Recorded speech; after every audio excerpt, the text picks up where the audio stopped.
Hi, my name is Braydon Deeds, and my senior project book is The Guard of Honor by James Gould Cousins.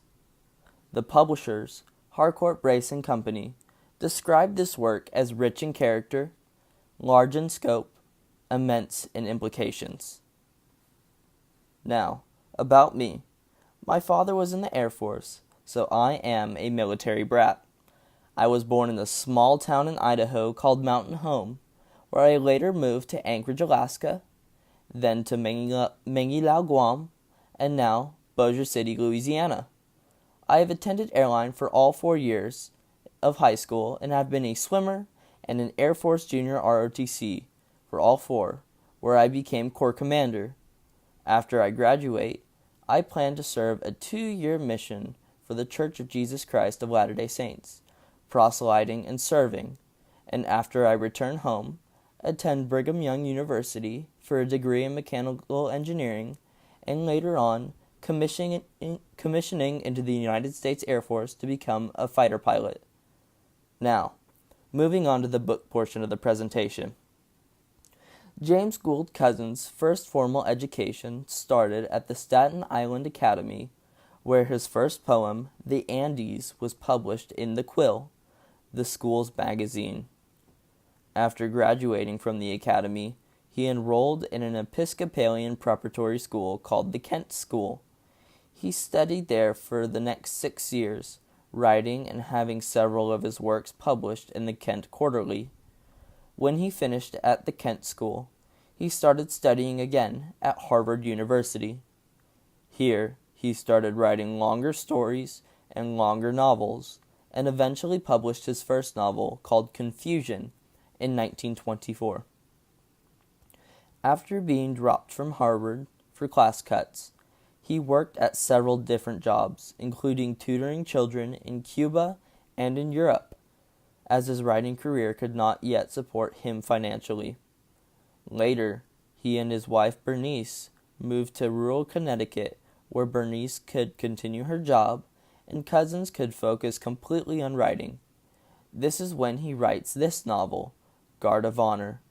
It was published in 1948, and Cousins won the Pulitzer Prize in fiction that year.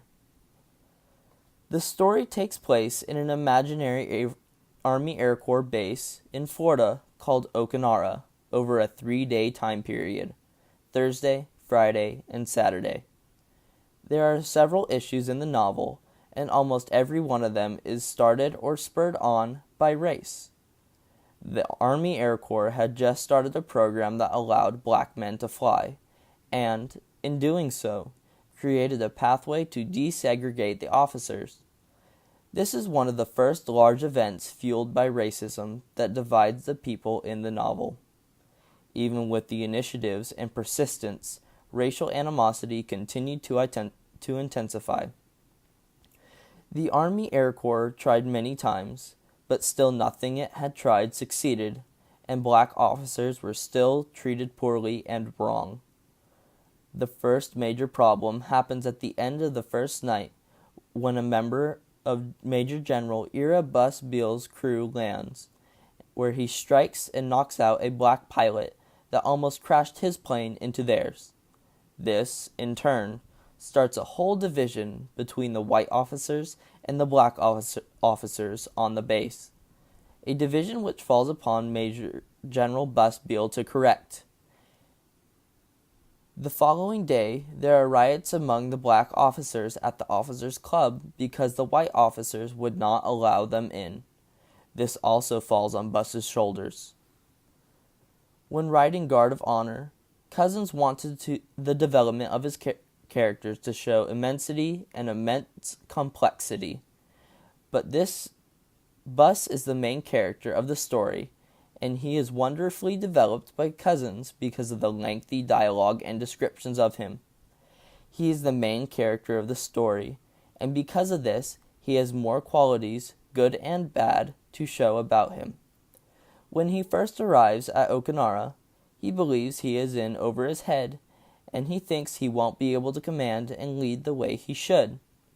He begins to lead by letting his emotions control him, until he figures out that reason works better in many of the situations that happen. To begin with, he is smart and logical, but that can have its drawbacks. He puts too much thinking into reason, and sometimes rather than on experience, because he is so young.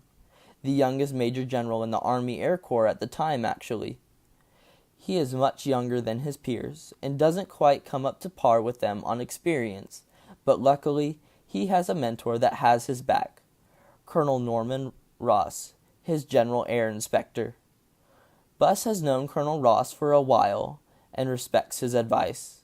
He learns that Colonel Ross is a smart man and may know what he is doing, and although Colonel Ross can't make the decisions, he indirectly makes them just by sharing his expertise with Bus.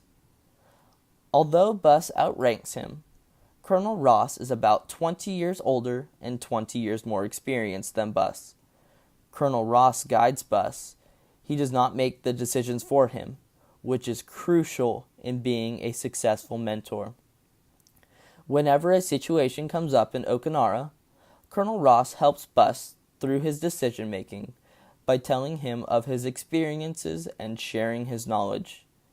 This helps Bus as he continues to grow and develop as a general and as a leader by slowly learning how to think for himself and how to make the right decision for the right purpose. Some mentors, such as Colonel Ross, can be mentors for others, too. Colonel Ross, because of him being quite older than everyone else, is a mentor for others as well.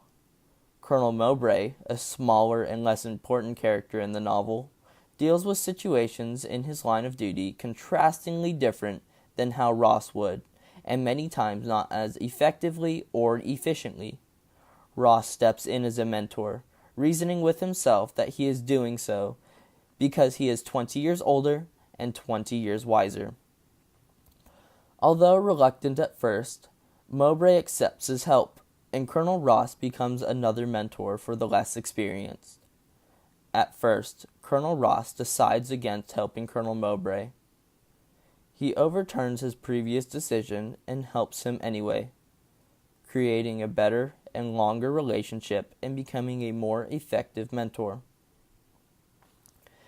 This applies today as well. There has always been, and there always will be, continued struggles between people, big and small.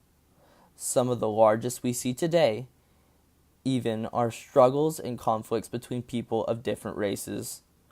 All people are equal, and that's what Colonel Ross sees. But some people don't have the same point of view as he does.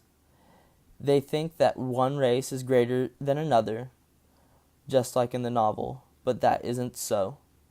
And no matter the situation, there is always room for self-improvement. Always.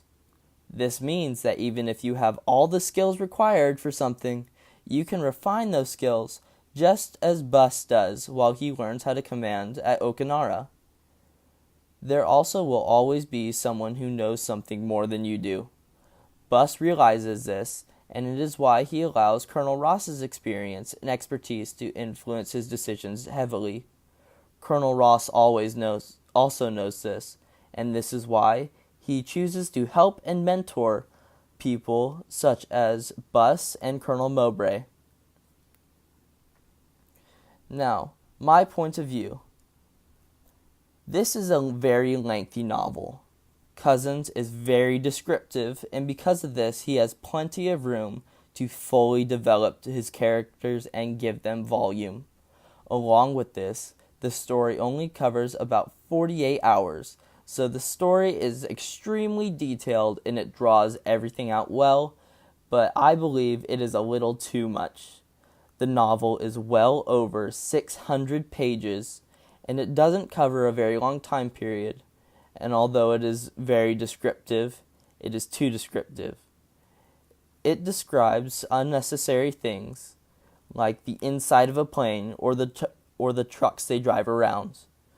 The book takes place with all of these characters, but it doesn't provide much of a background to any of the events or characters' backgrounds. It only gives a brief description as to why Bus is young and high-ranking. We don't receive any information on why Colonel Ross is such a low rank for being such an old man. I did not enjoy reading the novel, but I feel that most of the reason is because I like more modern styles of writing, and I probably would not consider reading a similar novel written by James Gould Cousins.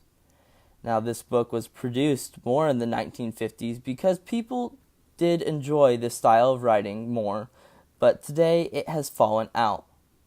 Thank you for watching my presentation and following along. I hope you enjoyed it.